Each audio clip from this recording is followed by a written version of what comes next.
Hi everybody, how's it going? I'm Mariana and in this video I would like to review a book published by Amsterdam-based art publisher Roma Publications titled The Plant Collection by Dutch artist Inge Meijer. Let's start by taking a closer look at the object. It is a 112 pages book, 29.7 by 21 centimeter size, so A4.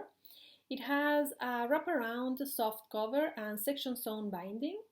It was designed in-house at Roma Publications by designers Roger Willems and Dong-Jan Lee, and it was also printed in the Netherlands by Wilco Artbooks. In the wraparound cover, we immediately recognize the subject of the book. We see close-ups of the plant collection mentioned in the title, and each species is identified in the label. Monstera deliciosa, Ficus elastica, Euphorbia, Bromelia, Schefflera, and so on. Then we have an introduction by Caroline Rodenburg, but the images are so compelling that we will probably come back to the text later. What we see in the next pages is a collection of 272 archival exhibition photographs, mainly black and white, of the galleries of the Stedelijk Museum in Amsterdam. They are ordered chronologically, starting in 1945.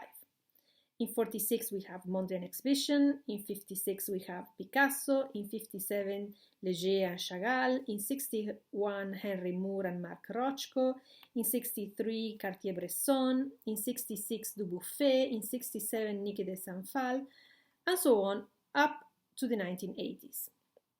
The labels here identify the exhibition, but we already know that we have to focus on the plants. They were clearly not the photographer's main interests, so we have to look for them. But they're always there, either in the foreground or tucked behind a sculpture. If you think about it, it is quite interesting to see these photographs in the context of today's over-regulated museums. If we go back to the text, either the introduction or the interview by Maria Barnas at the end of the book, we find out how the collection came to be. In 1945, when the newly appointed director Willem Sandberg came back home after 2 years on the move, the only plant that had survived was a Swiss cheese plant, also known as Monstera deliciosa, with one leaf left. Slowly, the plant grew, and when it became too big for the house, he decided to move it to the Stedelijk. Plants would bring the outside world into the museum, just as the glass windows of the new wing of the building brought art in contact with the urban environment. He wanted the museum to feel like a home for art, so that the public could become accustomed to contemporary art in a familiar and domestic space. The collection grew to the extent that he also appointed an attendant to care for them. And when in 1962 Sandberg retired, the new director, Eddie de Wilde, decided to institutionalize the collection of plants.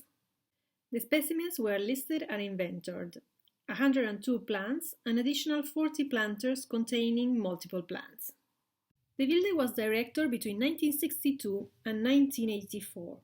When he left, the plants quietly disappeared from the galleries, but not entirely from the museum.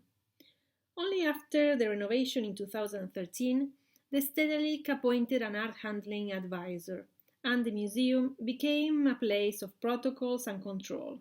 The last surviving plant was a huge Sansevieria housed in the restoration department that an employee took home.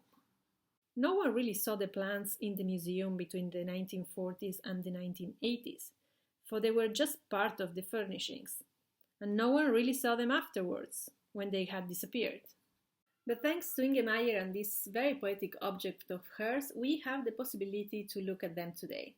To look at the plants, to look at how they were placed in the galleries in relation to the art pieces, and to reflect on how sometimes certain humble and inconspicuous elements can completely change the way we experience space.